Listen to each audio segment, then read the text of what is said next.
History happened everywhere. The verdict. This is our after-show podcast where we look back at the most recent episode, number 71, Wood in the Star Wars Galaxy during the High Republic. So if you haven't listened to that, go back and check it out, or else you will find spoilers ahead. May the 5th is my aunt's birthday. Hello, my name is Pete Goddard and I'm here in the HHE studio with the Padawan to my Jedi. It's Mr. Ryan Weir. That's right, Master. Sorry, I like that. I enjoyed that too much almost. It's when I start calling you Daddy, that's the real problem. And if you can feel a disturbance in the Force, it's because we're also joined, as ever, by the dreadful Darth Dersley. I've never been called Darth before.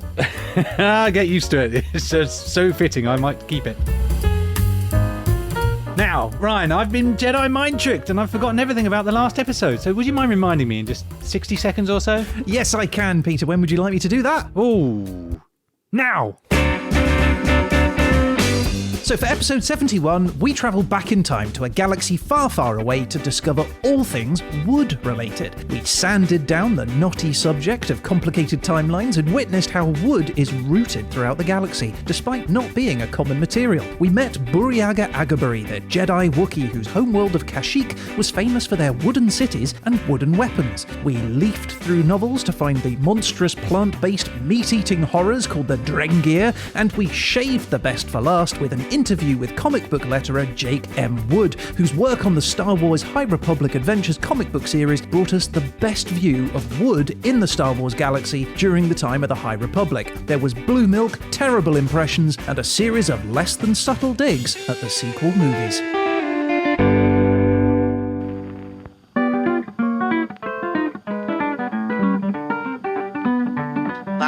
Last week's episode done, summarised nicely, nice one son. Now we're over to a young Dursley who's gonna tell you what he thought of thee. He'll take you apart without any care. He's the lovely Paul Dursley, the lovely Paul Dursley.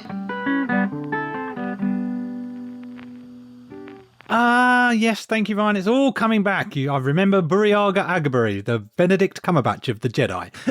Why was he the Benedict Cumberbatch? Well, because you could put anything in, couldn't you? Cook a burger, dingleberry, you know? Anything will work. Yeah, that's pretty good. Now, of course, my opinion is absolute stardust, if you will, but the person who really counts here is Darth Dersley. Darth, what did you think? Let us wait until the end. Oh my. Now, we all know that this is not what might be phrased your cup of tea, or indeed your glass of blue milk, but did you manage to engage with at least about the universe as a sort of construct, as a fictional construct? Well, I have to admit, I almost fell asleep during that bit about, which the first age of this and the second age of that, and it's all very, very Tolkien, isn't it, about that? So I put it like this: I saw the first film in the cinema in 1977, and I think I saw the second film in the cinema, and that was as far as I got. Didn't even make it to round 3. It's quite impressive that the story is as vast as it is. I'd look at it from the other point of view. All these different things are just inconsistencies. Well, I wanted to pick up, actually, Ryan, on your point there about the detail, really, of that universe. So one of the things that struck me was when you talked about Yoda's walking stick, somebody had to think of, well, what kind of wood is this? And if I were making a universe, I'd be like, well, it's wood, isn't it? But the detail that they go to. And I actually found out a bit more about why bother talking about this specific type of wood. And apparently, I learned that Grandmaster Yoda doesn't only walk around hobbling on his stick, he also has a little chew on his stick from time to time. He chews on it? Apparently, yes, and he can get nutrients from his stick.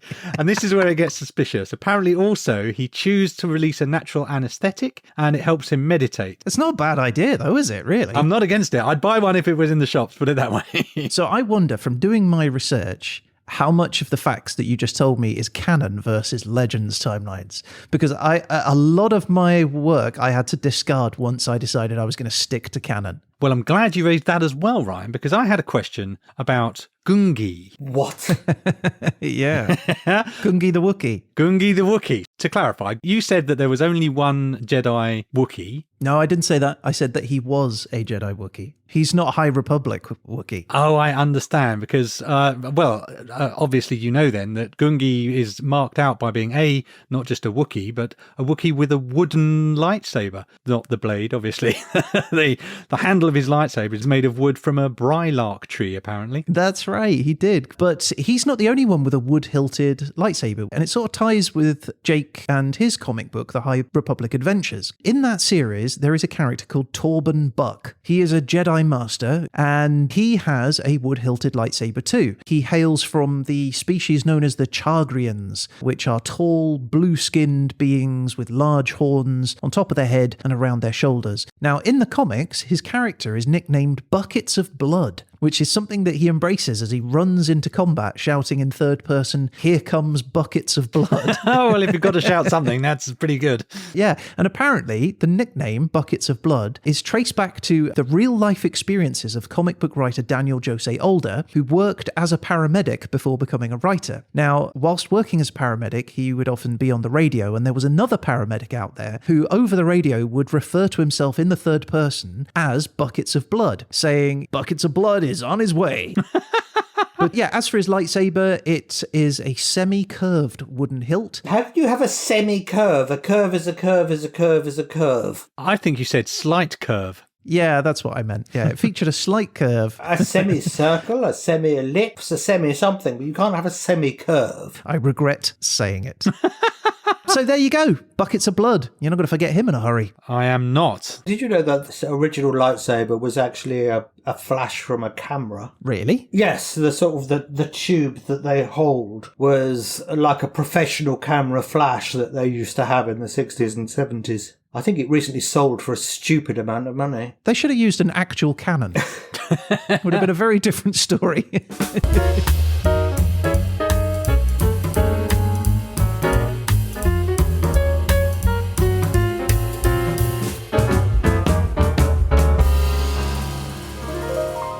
There is obviously a lot of sort of symbolism and tying in with the Nazis and all of those sort of things, certainly in the ones that I saw as a child, you know, with all the uniforms and although it seems that Peter Cushing, you never see his feet because he was wearing carpet slippers because he didn't like the boots that he had to wear. So you never see the feet and the body together. It's a double.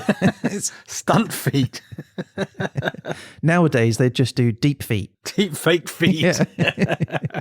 I can imagine Dersley being on a film set and demanding to wear carpet slippers. I can imagine that very easily. I'm wearing carpet slippers at the moment. Yeah, of course you are. They're made of velvet and they have a little lion on them. It's interesting you said about World War II. Lucas was actually inspired by the events of the Vietnam War. It's a bit of an anti-American statement, isn't it? I think there are unavoidable comparisons, though, aren't there? Especially because I think the Ewoks versus the Empire, you can see the guerrilla warfare, a small non-technological force against a great empire. But you'd have to be mad to not spot the Nazi styling of the Empire in the other movies, wouldn't you? Yes, the thing that came out of that, though, was when you mentioned the Confederacy of Independent Systems, which was the breakup of a large oppressive empire, which... That's right, yeah. Which reminded me of the Commonwealth of Independent States that happened after the Soviet Union dissolved. Same initials. Yeah, I don't think that's by chance. Certainly he'd lived through that time and I think it probably stuck in his brain. Yes. Well, this is the thing with sci-fi, isn't it? It has to say something about our world. If you did pure sci-fi and imagined a universe that was not at all like ours, it would be unwatchable, wouldn't it? you wouldn't be able to tell a human story and it would be not very interesting. I'm afraid I have to disagree with you because the only science fiction I like is, I think it's called hard science fiction, which is scientifically accurate. Interesting. So sort of 2001, that sort of thing. Yes, anything where people start travelling faster than the speed of light. But they are still human stories about human people, albeit human people in space, right? Yes, who always happen to speak English, which is very amazing. It is very interesting that all the baddies speak with an English accent and all the goodies speak with an American accent, apart from Alec Guinness, who was the chief goodie, and Darth Vader, who was the chief baddie, although he was played by an Englishman, voiced by an American. Yeah, I have. Have you seen that footage where it's like, you're part of the Rebel Alliance and a traitor? And action! Start tearing this ship apart piece by piece until you find those tapes. Find the passengers of this vessel. I want them alive! I don't know what you're talking about. I'm a member of the Imperial Senate on a diplomatic... You are part of the Rebel Alliance and a traitor. Take her away.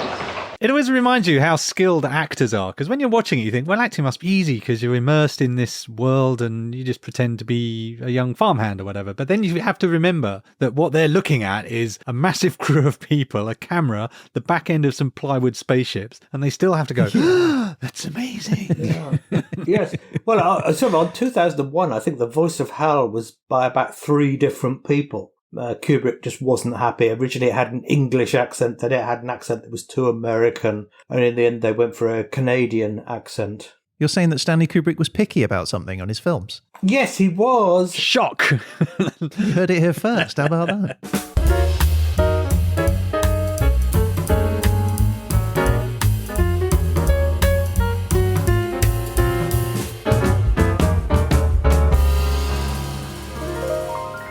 So, Pete, you just mentioned there about the Ewoks and how they sort of symbolise that resistance, working in their forest to sort of take down the evil, more technologically superior empire. And I wanted to talk more about Ewoks because obviously they live on a forest planet, and we mentioned how they sort of live in little wooden villages and they have wooden tools and wooden weapons. I thought that would be perfect, but there's not much mentioned about them during the High Republic. But that didn't mean I didn't do some research on Ewoks just to see. And they were certainly around during the High Republic, according to the canon timeline. They were sold as Ewok jerky in a diner on a planet called Aberfar. Ewok jerky. Oh, man. With a little picture of a nub on the front. No. A little dehydrated Ewok snack, yeah. So in 2001, LucasArts released Star Wars Galactic Battlegrounds. It's a video game where players can sort of experience the different various epic battles within the galaxy. Which are all exactly the same.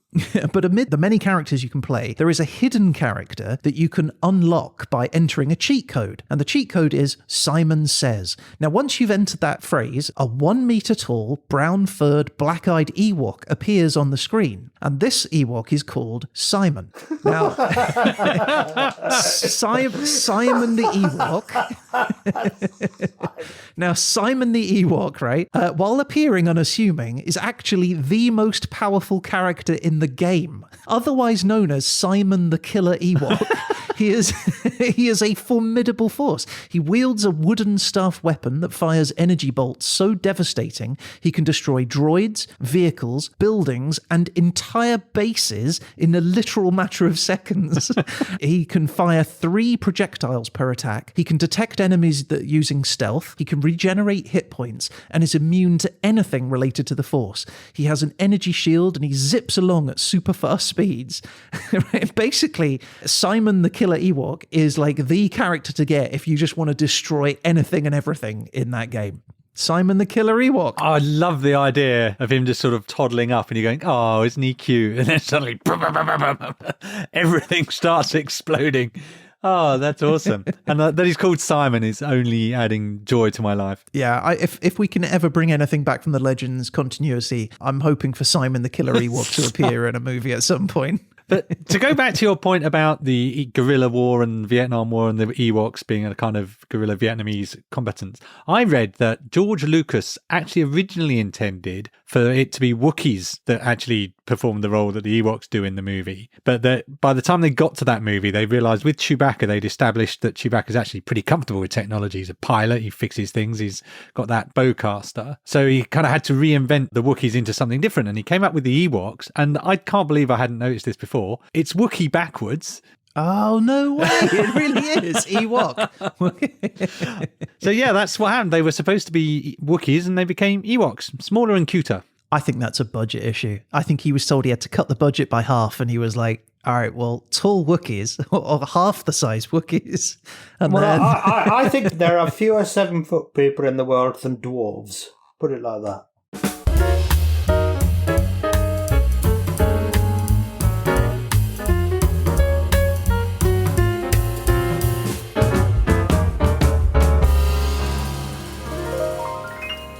Now, Peter, did you enjoy Blue Milk? I did actually. I was surprised to enjoy it, I must say. Paul, I would have loved to have sent you some Blue Milk, but I don't think it would have kept in the post. No. And if I'd sent you the ingredients, I'm pretty sure you wouldn't have been bothered to make it.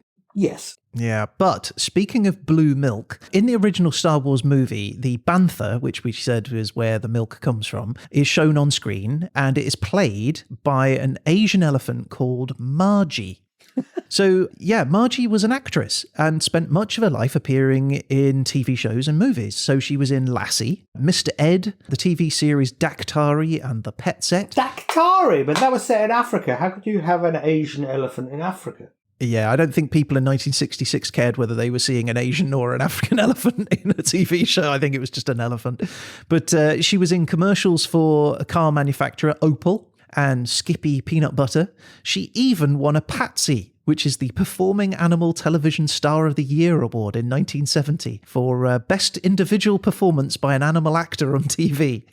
Oh, man. That was for a show called The Boy Who Stole the Elephant. I get resentful when an animal has a much, much better career than I do. Well, get this, she's more talented than you too, Pete. Well, that's because true. in 1971, animal trainers Carl Thompson and Bob Spiker, they taught Mardji to water ski, saying afterwards that she was one of the nicest elephants in the world. I think I've seen that, an elephant water skiing, so it must have been her. Yeah. So in 1976, George Lucas was filming in the deserts of Tunisia for Star Wars A New Hope, the original movie.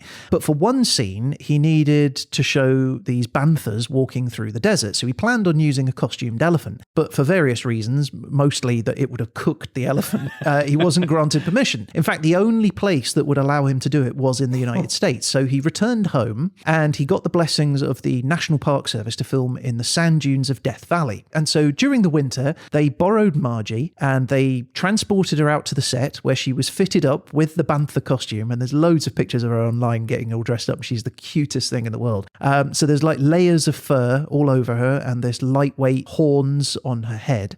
But she was sort of unaccustomed to the heat of, the desert. And so she was super uncomfortable. Apparently she spent much of the film time, including when the cameras were rolling, trying to remove her costume as much as she could. Diva.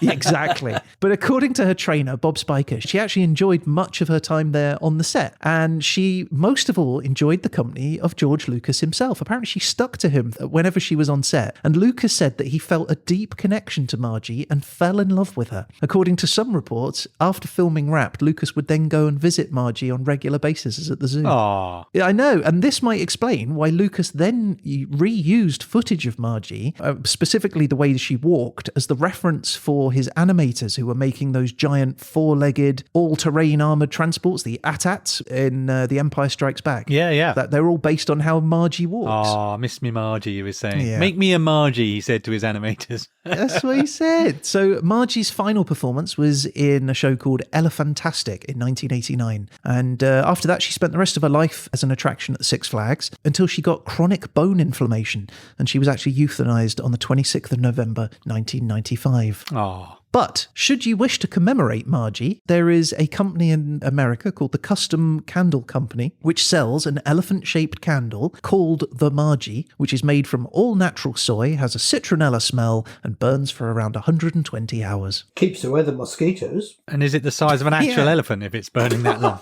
No, it just weighs 4 tons, so bear that in mind with your delivery costs. All right, noted. Love you, Mardji. Yeah, Mardji.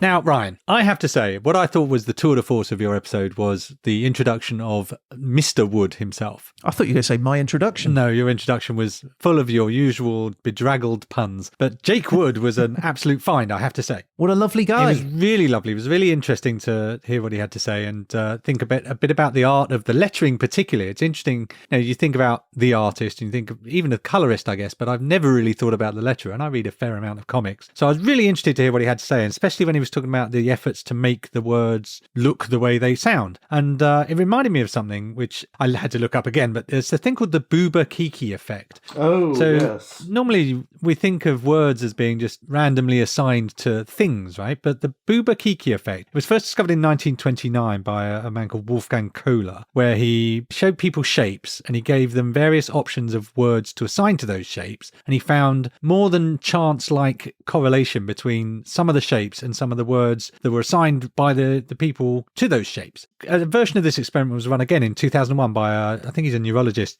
called V.S. Ramachandran. Yes. And he repeated the experiment, but he's had two shapes. One was this kind of rounded, bobbly, cloudy kind of shape, like a think bubble. And then there's a scratchy, angular, like a star kind of shape. And these were two shapes that were presented to people, and they would be asked which one of these is Kiki and which one is Boober. And they asked two sets of people, American undergraduates, and also they went to India and spoke to Tamil speakers. And across these two cultures, somewhere between 95 and 98% of people assigned the curvy shape the name Boober and the jagged one the name Kiki. So there's some sort of connection with sharp and scratchy stuff with sharp and scratchy sounding words. Yeah, so the conclusion is that actually it's not arbitrary assignation of words to things, but actually there may be some fundamental aspect of them that inspire those words. Obviously not in detail, you can't look at a line and go, lion. But certainly there are some things, some basic properties that translate into the words. Well, it's a form of synesthesia, isn't it? Exactly.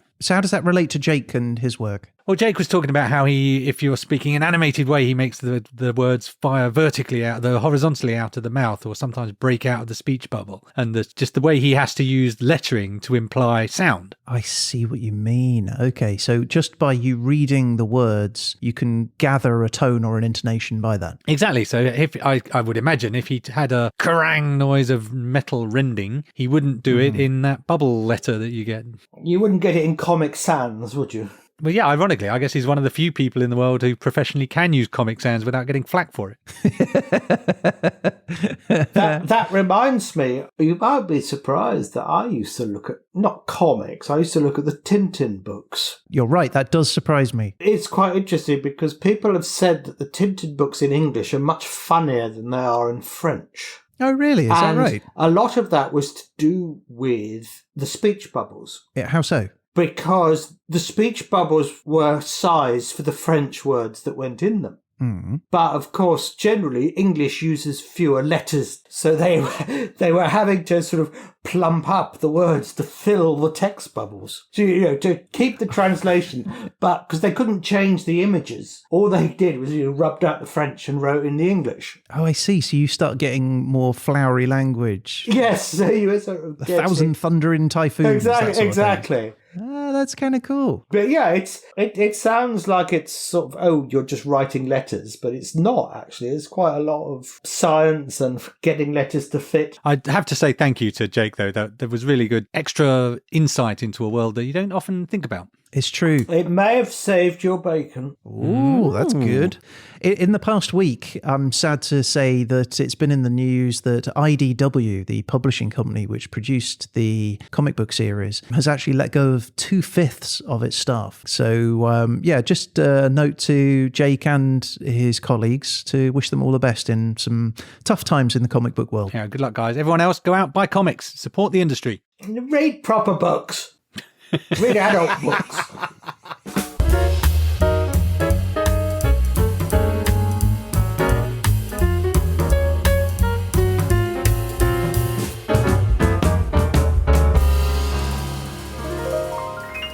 So with all that wonderful, weird, woody goodness, Ryan, we've come to the end of the line, and it's time to step into the dock and prepare to face the people's judge. Okay. Darth Dersley, are you ready to give your verdict? Yes. He's been force choked by facts. Force choked by fun. Stop waterboarding me. Your Honour, as usual, can we start proceedings by first asking for your verdict on factual content? Well, I'm afraid it's all lies. Love the way he refers to fiction as lies. It's not a fact, so I'm afraid I can't give you a very good score for this. I'll give you D. Oh, dear. I had a bad feeling about this. Well, that's okay, because we're going to make it up with this one. Your Honour, what is your grade for entertainment value? I'm going to be honest and say I was more entertained than I thought I would be. Ooh. Apart from the bit in the middle about the Third Republic and the Second Empire, which sounds a bit like France in the 19th century, it was moderately interesting. All right, I'll take moderately interesting from someone who hates fantasy. Yeah, but you weren't sort of playing up the fantasy side, so I will give you for that C+. C+, better than expected. And so to the final one, help me Dursley Factor, you're my only hope. What is your grade for Dursley Factor? You might be surprised, but because I had very low expectations of this run, I'm sorry, but that was a fact. Yeah. You actually bettered them, so you may be surprised. I will give you B-. Ow! Hooray! Nice! My grades Well are getting better. done. You know what that means. Okay. Next one's going to be an A. Almost certainly, but let's find out. So we reached the final verdict. Now, before the judge passes his ruling, Ryan, you have an opportunity to enter a plea. If you choose to do so, Ryan, please make that plea now. No, I think it stands for itself, and I hope that people enjoyed it. I know I did, so I'm sure many other people did as well. Your Honour, the defendant stands before you. Have you reached your verdict? Yes, I have. In that case, I would ask. Oh, you don't spoil it, Ryan. In that case, I would ask most respectfully for your ruling, Your Honour. Well, I am caught on this one. I am going to give you B-. Woohoo! That's a cracking grade for a Star Wars episode. That's basically an A in real money. That's amazing. Thank you. That's incredible. Thank you, How do you Darth. feel? Anything you'd like to say, Ryan? Yeah, thank you, Darth. I really appreciate that. You've cheered me right up. You know what? I came in with a new hope, and I've left with a rise of my Skywalker. Did you get wood? Yeah, that was where I was going, and I changed it to Skywalker.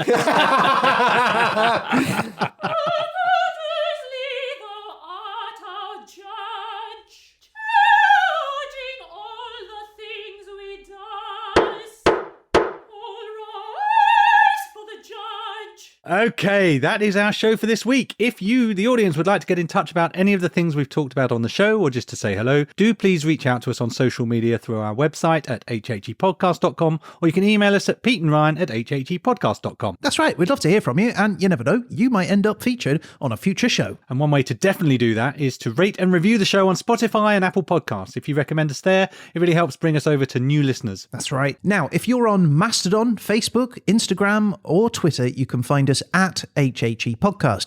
And if you subscribe to those, you're going to get an alert every time we post any trivia tidbits, news, facts, figures, photos. You want it, we post it. And we'll be back again soon with our next episode, 72, Cutting Corners in Cape Verde in 1990 to 1995. But in the meantime, a huge thank you to the judge himself. Thank you, Paul. If I knew Star Wars, I'd insert an appropriate epithet here, but I don't, so I won't.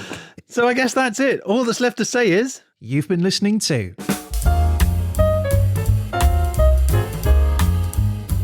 So you mentioned the universe consists of everything, and then you said the observable universe, which of course is everything that we can see. And of course, we are at the center of the observable universe. I knew it. But everybody, wherever they are, is at the center of the observable universe. Now I don't feel special at all. If you put spots on a balloon and blow the balloon up, if you think of any spot, the universe is expanding away from you. And on any spot, that was actually one of the questions I was asked at my interview for Oxford. They asked you to blow up a balloon. I thought they'd be harder than that. That's clown school. They said, make a dog out of this, they said. That would really throw them though, wouldn't it? If you went to an Oxford interview and they just handed you a bunch of balloons and go, make an animal out of that, you'd be like, oh, this was not what I prepped for. I just think it's really tough blowing up a balloon with a big red nose on. Surely that gets in the way. That's why they use the long, thin ones. If you do not wish to hear about the observable universe, I shall shut up. No, please.